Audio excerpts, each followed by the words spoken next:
Simbora, galera, vamos pro nosso, já nem sei qual, quarto, acho, quarto vídeo do CPC 06. Nós paramos aí, né, o último vídeo foi pesado, mas é necessário, vocês vão ver por que é necessário já aqui. Vamos agora para uma questão real aí de combate, tá? Simbora. Em 1º de janeiro de 2013, a empresa Full SA adquiriu um caminhão-pipa por meio de arrendamento mercantil financeiro. O caminhão será pago em 4 prestações anuais iguais e consecutivas de 50 mil cada, vencendo a primeira em 31/12 de 2013. Na data da aquisição, o valor justo era 173 e o valor presente das prestações 170 mil. Sabendo que a taxa efetiva é 683, que a vida útil do caminhão era de 10 anos e que a empresa pretende ficar com o bem no final do contrato, a empresa Full SA reconheceu no ano de 2013 uma despesa. Então ele quer saber a despesa do período. Foi adquirido em 1º de janeiro, nós temos aqui 31 de dezembro, então um período. Por que um período? Porque são 4 prestações anuais. Perfeito? Então foi o que eu falei para vocês, aquela tabela lá era só para você visualizar como que é o todo, porque o examinador ele vai te pedir um período só, né? Não faz sentido ele te encher de cálculo, cara, ele quer saber, são cálculos básicos. Então, primeiro ponto que nós já estudamos, valor presente. Logo, vamos fazer aqui uma resolução completa desse negócio. Então, nós vamos calcular aqui pelo valor presente dos pagamentos, nesse caso 170 mil. Então nós temos lá 4 prestações de quanto? 4 prestações de 50 mil cada, né? Então vamos lá, 4 prestações vezes 50 mil, nós vamos chegar num valor de 200 mil. Esse aqui seria o que? O valor futuro, né? O valor total aí da jogada. Muito bem. Então, galera, valor presente, 170, valor futuro, 200. A diferença é o quê? Encargos financeiros a transcorrer. Então você debita ativo imobilizado, porque é um caminhão, né? Deixa eu lembrar aqui. Caminhão-pipa, então ativo imobilizado. Legal? Por qual valor? Valor presente das prestações, 170 mil. Você acredita o total lá das prestações, que dão quanto? 200 mil. Esse aí é o arrendamento mercantil financeiro a pagar. Quanto? 200 mil. A diferença entre o futuro e o presente vai ser o quê? Você vai debitar, porque a soma dos débitos tem que ser igual aos créditos. Então aqui vai ser 30 mil. Esse 30 mil é o quê? Encargos a transcorrer. Encargos financeiros a transcorrer, essa continha que vai reduzir o passivo. Lembrando lá que daí o passivo vai ficar 200 menos 30, 170 e o ativo por 170. Né? Esse é o cenário aí. Beleza, show de bola. Então, isso aqui, pessoal, vai ser lançado, então, esse registro em quanto? Em 1º de janeiro de 2013. Né? A data lá do reconhecimento inicial. Legal, então nós temos um ativo de 170 mil e um passivo de igual valor. Por quê? Porque essa conta reduz os 200 mil ali. Legal, mas ele quer, professor, ele quer saber a despesa financeira. Cara, nunca foi tão fácil. Você vai pegar o valor presente, 170 mil, e vai aplicar a taxa fornecida, que ele falou que é 6,83%, 6,83%. Então, basicamente, a questão se resume a isso. 170 vezes 6,83% vai dar 11.611. Tá? 11.611. Então, o gabarito é uma despesa financeira de 11.611. Gabarito opção D. Nós vamos ver depois que a gente resolver questões que a gente vai resolver em 15 segundos a questão. Por quê? Você vai ver o seguinte, ele vai pedir a despesa financeira. Ah, legal. Você vai pegar o valor presente, direto já de cara, e aplicar a taxa fornecida. Aplicou, vai lá e parte para o abraço, tá bom? Então, mas agora não é o momento ainda. Nós estamos, né, tudo a seu momento, né? A hora da alegria mais para frente aí. Mas você já está ficando feliz, né? Porque viu que é fácil pra caramba isso aqui. Muito bem. Mas vamos lá. Pô, professor, ele fala despesa de depreciação. Então, como é que eu faria nesse caso? Cara, é bem simples. Você pega os 170 mil, divide pela vida útil que ele falou, e eis que surge a depreciação anual, 17 mil. Isso aqui é a despesa aí de depreciação anual. Tá? Não precisa dividir por 12, porque ele não quer a mensal, ele quer a anual. Então, reconheceu uma despesa de depreciação de 17.300? Não, uma despesa de 17 mil. As demais é financeira, vocês viram que nós calculamos 11.611, né? Então, tá fora, tá fora, tá fora, e a depreciação, na verdade, é 17 mil. Show de bola. Olha que interessante, pessoal. A gente vai resolver questões. Mas se ele te perguntasse assim, ó, o impacto das despesas, olha a diferença. Seria quanto? A resposta, 17 mais 11 mil, porque ele quer todas as despesas. Ele vai colocar assim, ó, desconsiderando-se qualquer outra operação, o impacto, com base nos dados da questão, o impacto no resultado vai ser quanto? Então ele quer todas as despesas. Poderia ser cobrado assim? Sim, poderia ser cobrado. Então seria 17 mil de despesa de depreciação mais 11.611. A resposta seria 28.611. Pode ser cobrado assim? Pode. Ele pode ter colocado, no reconhecimento inicial, haverá um registro de um ativo no valor de 170 mil, certo? Certo. Haverá um registro do passivo de 170 mil, certo. O total dos encargos financeiros a transcorrer será de 30 mil, certo. Então o cara pode te pedir um monte de situação aqui, mas a gente resolve já de maneira completa, porque nós estaremos preparados. O que ele pedir, nós vamos sair matando lá. Tá? A dificuldade, muitas vezes, do aluno é justamente isso, interpretar o... Ele sabe, só que daí o cara muda ali uma vírgula, o cara já, meu Deus do céu, né? Não era assim que eu tinha estudado. Não, cara, eu tô te preparando do jeito que o cara pedir, total das despesas. Pô, é a depreciação mais a despesa apropriada ali do primeiro período. Não é mesmo? Legal, ele não vai pedir o segundo período, porque teria que fazer o primeiro período, pegar os 170, diminuir aquele valor e aí sim aplicar de novo a taxa lá do segundo período. Pode, mas é difícil aparecer na sua prova. Legal. Simbora! Professor, eu não consegui visualizar, né? Não entendi essa lógica. Então, por que fez aquela montanha lá na tabela ser tão simples? Para a gente visualizar aqui, olha. Então, o que eu fiz aqui, pessoal? Eu peguei o mesmo exemplo lá, a forma, né, de tratamento do nosso exemplo e apliquei com esses dados da operação aqui, tá? Então, o que você precisa entender? Que a cada ano vai diminuir o saldo devedor e esses juros vão incidir sobre o novo saldo devedor, tá bom? Então, ó, início do arrendamento, valor presente, 170 mil. Fechado? Aí no primeiro mês, a gente... professor, por que aqui na tabela está 11.616,55? Porque se a gente usar essa taxa aqui utilizada pelo examinador, ele arredondou. Isso aqui tem um monte de valor. Para quê? Para quando chegar no final aqui, a gente conseguir fechar os 30 mil aqui.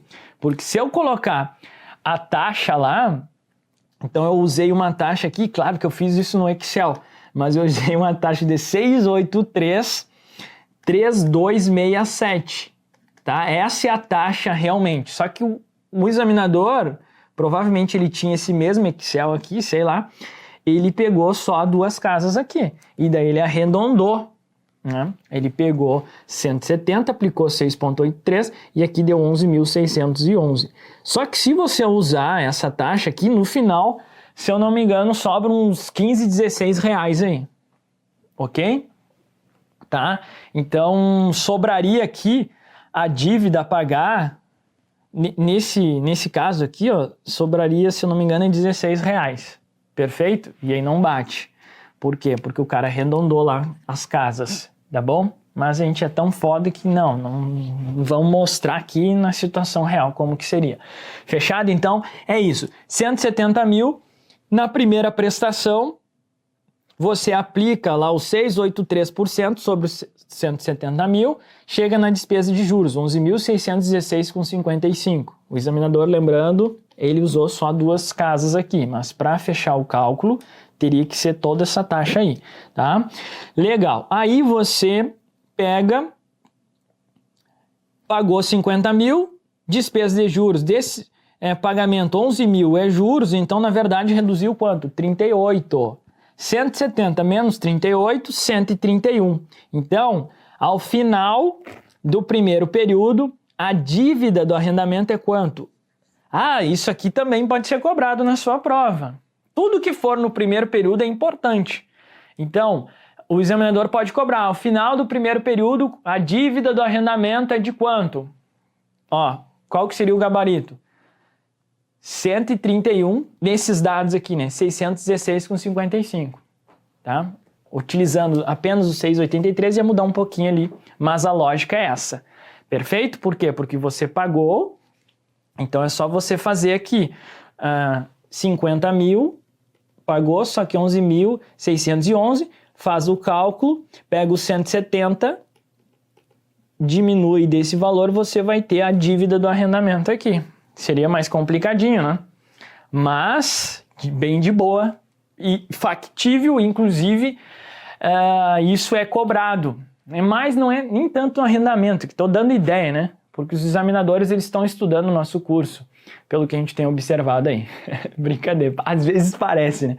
Porque a gente fala aqui, daí aparece lá, mas por quê? Porque nós estamos estudando de maneira proativa. Então, para o aluno dá a sensação de que o cara realmente viu o curso. Mas é por quê? Porque a gente está antecipando a todas as possíveis exigências. Então, o jeito que o examinador manejar lá o negócio, nós vamos ter abordado aqui. Né? Por isso que dá a sensação que alguém... Já recebi várias mensagens. Pô, professor, o examinador estava vendo o curso. Mas por quê? Porque dentro da nossa metodologia, que eu chamo de algo proativo, é não ficar simplesmente no histórico. Ah, sempre foi cobrado assim. Aí o cara muda uma vírgula e o cara erra. Então... treinamento difícil, combate fácil, do jeito que aparecer a gente vai cair matando, tá? Então se o cara cobrar ali a dívida do arrendamento, 99% das pessoas vão errar.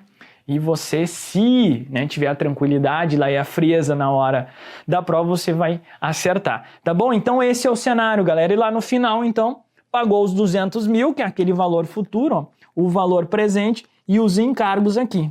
Cara, velho, dá vontade de chorar. Isso aqui é... lindo,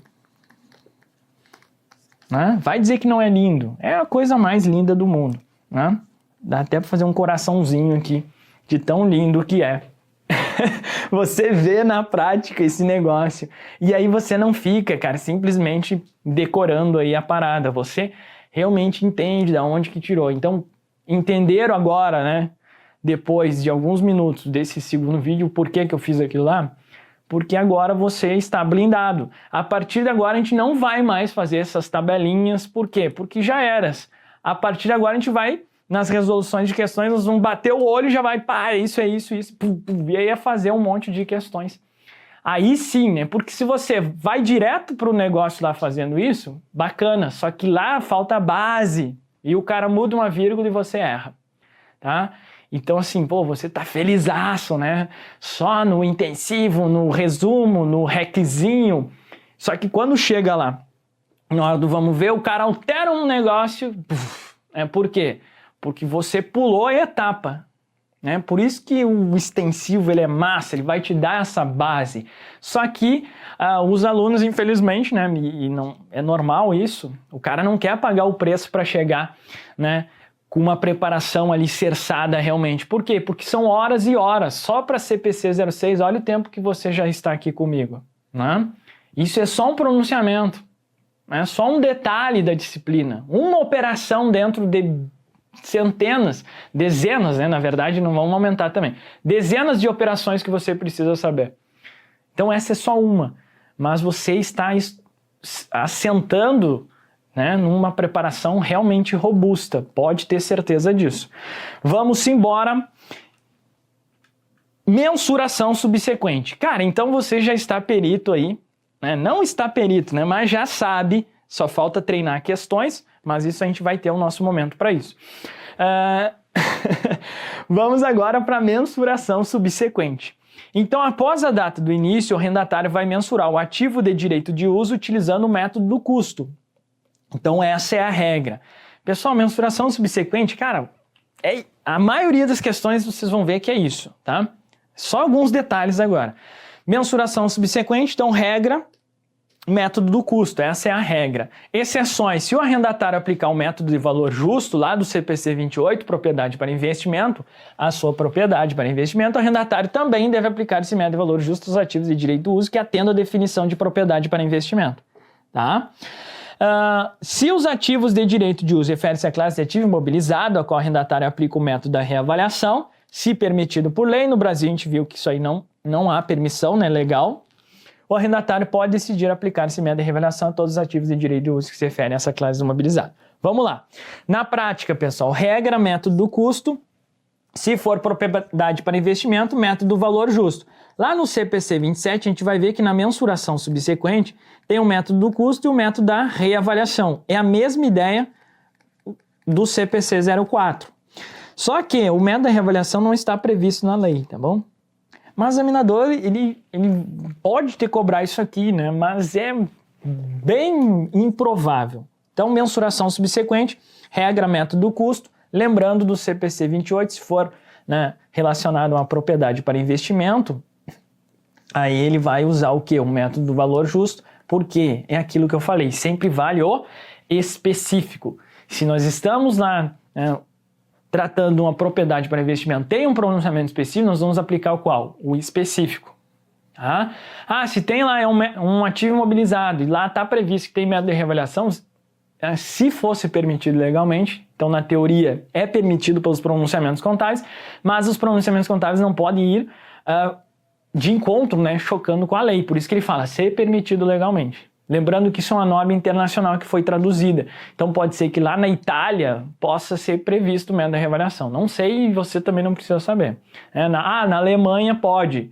Então é uma norma internacional e aí cada país tem a sua legislação. E a norma internacional não vai se sobrepor à legislação. Então por isso que existe isso. Senão o aluno fica perguntando, professor, mas se na prática não pode, por que está lá no pronunciamento? Porque é uma norma internacional que foi traduzida.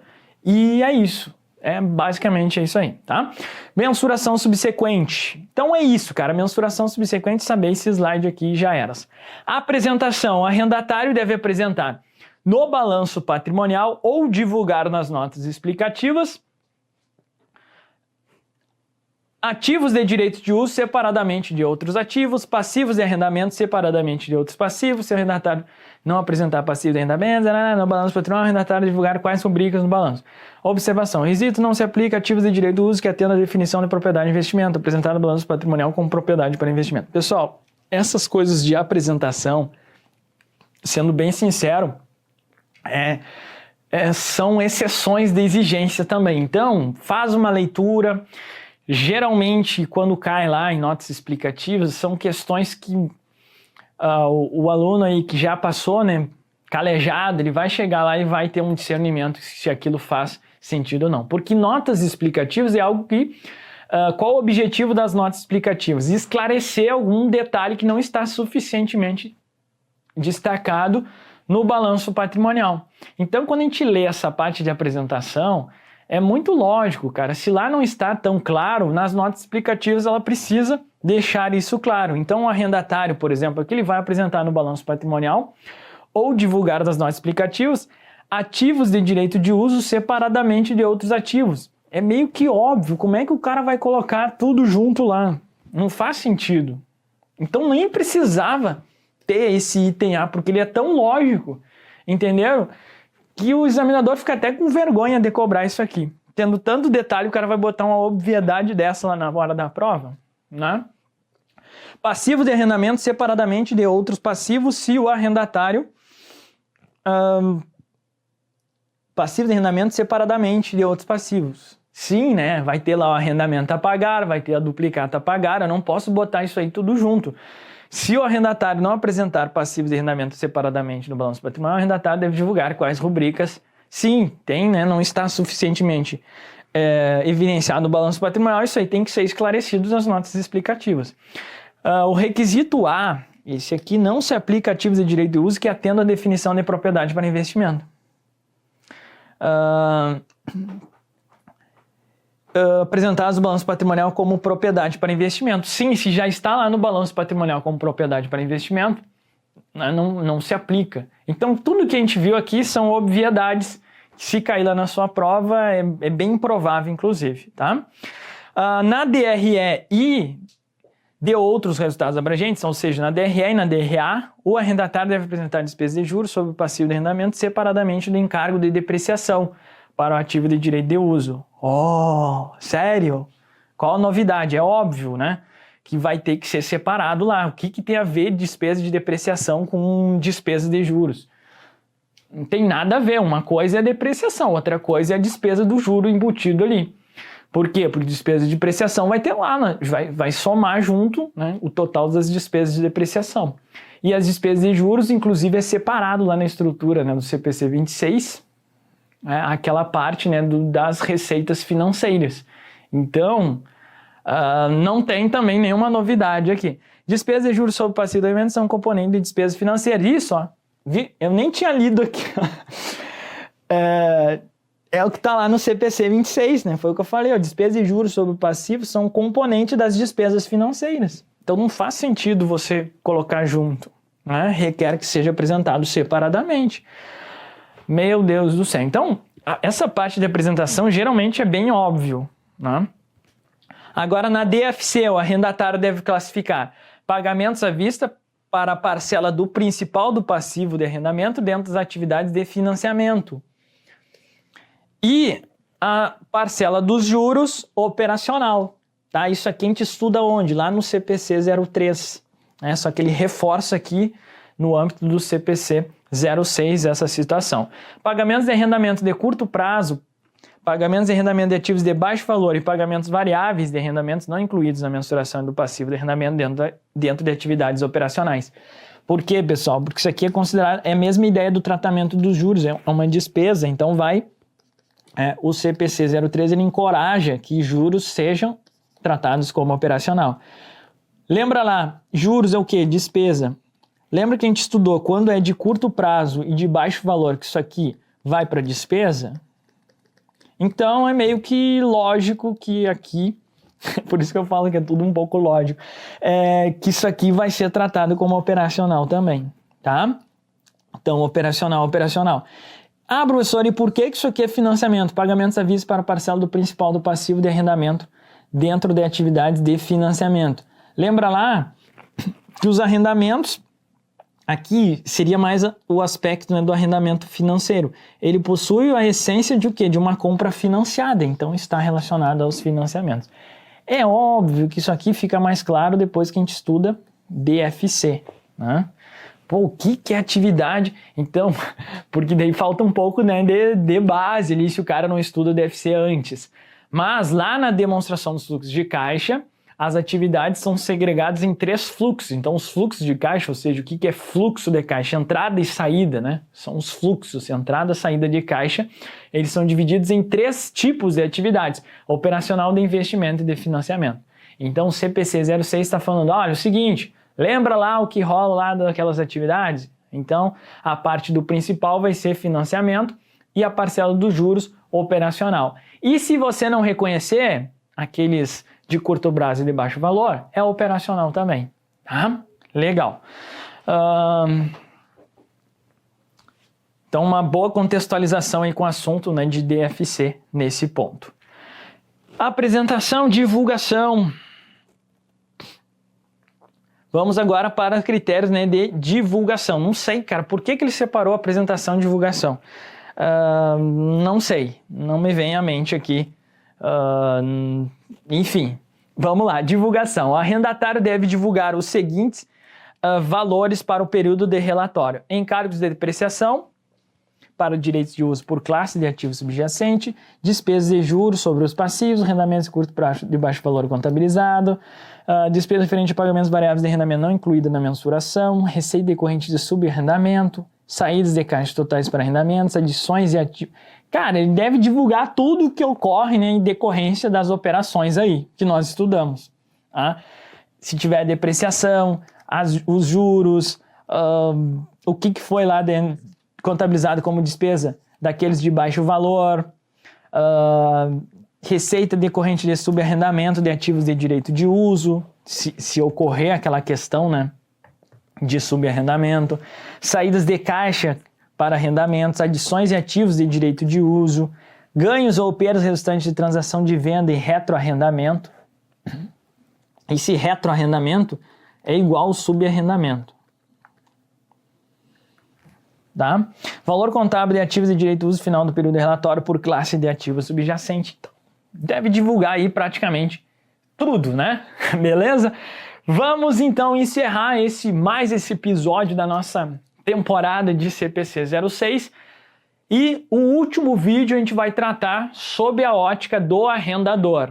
Tá? Tem alguns pontos aqui no próximo vídeo que são cobrados em provas, outros praticamente não são explorados, mas isso eu vou te orientando, né? Na sequência, então, a gente vai fechar a parte teórica do CPC 06 finalmente, né? Tá bom? Então já a gente retorna, valeu!